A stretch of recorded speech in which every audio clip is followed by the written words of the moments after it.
If you've ever had a Jollibee mango pie, you know that it's love at first bite.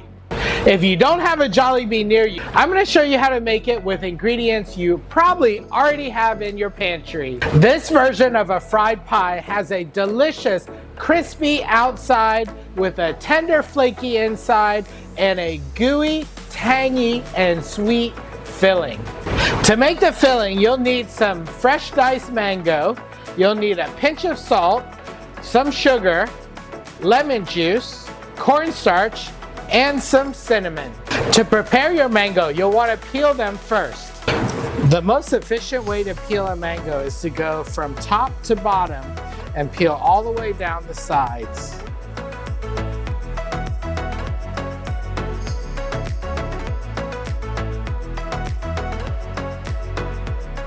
Once your mangoes are peeled, you'll want to dice up the flesh.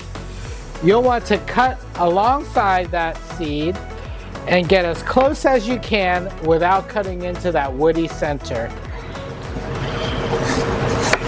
You'll want to cut your mango flesh into 1/2-inch strips and then 1/2-inch squares. Each mango will give you just under a cup of flesh.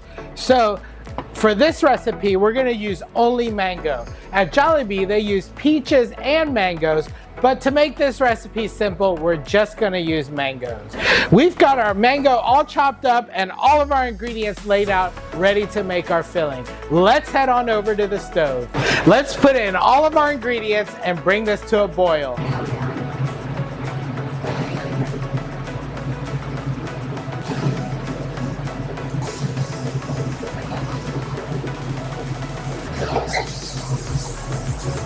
You'll want to mix this all together and simmer it for 5 minutes.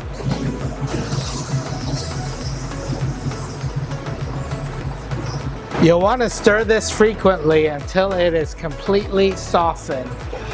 If your filling gets too dry, add a little bit of liquid, either juice or water, to thin out the filling.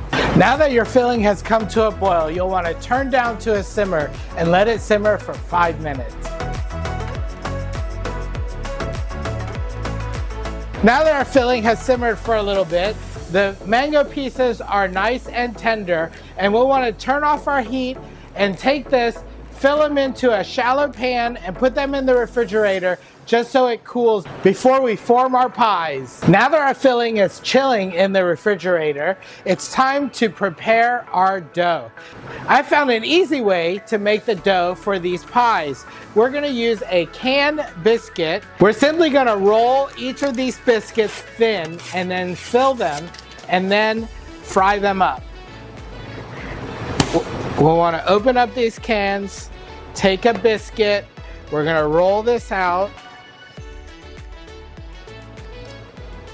The reason why I like to use a biscuit instead of a puff pastry or another kind of dough is that these pies are naturally crispy on the outside, which comes from the frying, and then it gets a nice chewy texture when you bite into them, and this biscuit dough will give you that same chewy texture.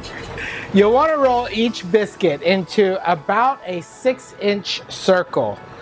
That will give it enough thickness to be chewy and enough size to put lots of that delicious filling we just made inside. If your dough sticks to your countertop or your pan, you'll take a little knife and scrape just underneath it to release it from your board. This dough is perfect as is, and I didn't want to add any more flour to it to change it up any. Each disc of dough has bits of shortening in it to give it a rise as it cooks in the fire. Our fillings have cooled nicely, and it's time to make our pies. We're going to take a little bit of this cooled filling and put it in the middle of our pie. And we're going to seal the edge. We're just going to fold this in half, press the edges together.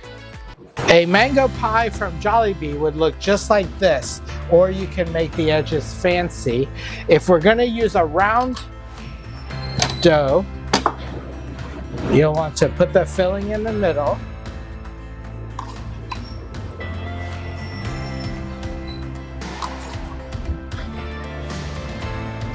You'll want to fold this over.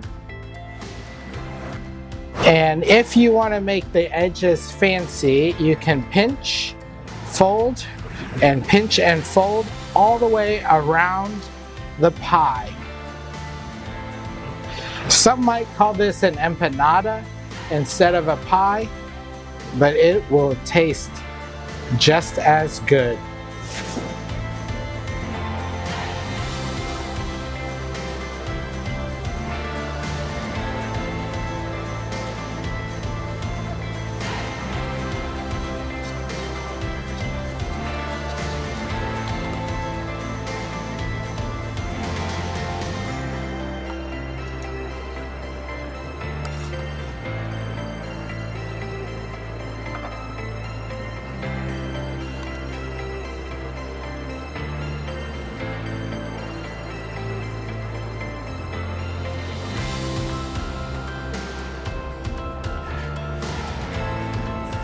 All our pies are made, and before we fry them, we are going to put them in the freezer just so that they harden up before we put them in the fryer.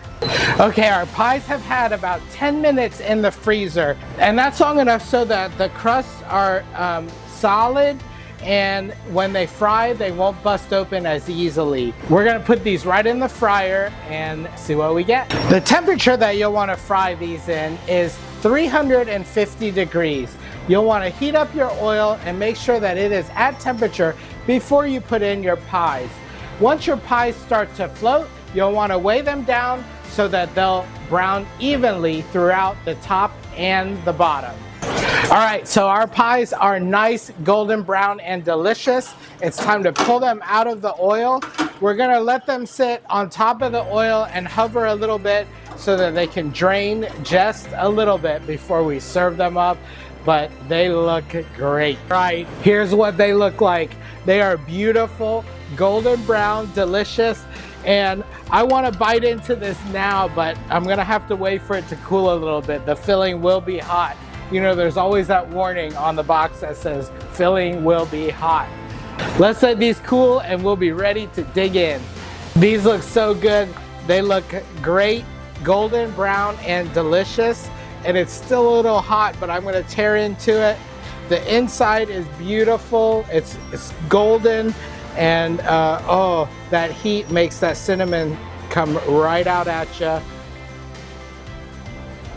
It is perfectly good as is, but if you want to add a little cinnamon sugar or powdered sugar to the outside, that will take it up even one more notch. So if you've ever had this before and you're craving it and you don't have a Jollibee near you, you can make this with ingredients that you already have in your pantry. Leave a comment down below and let me know what you think.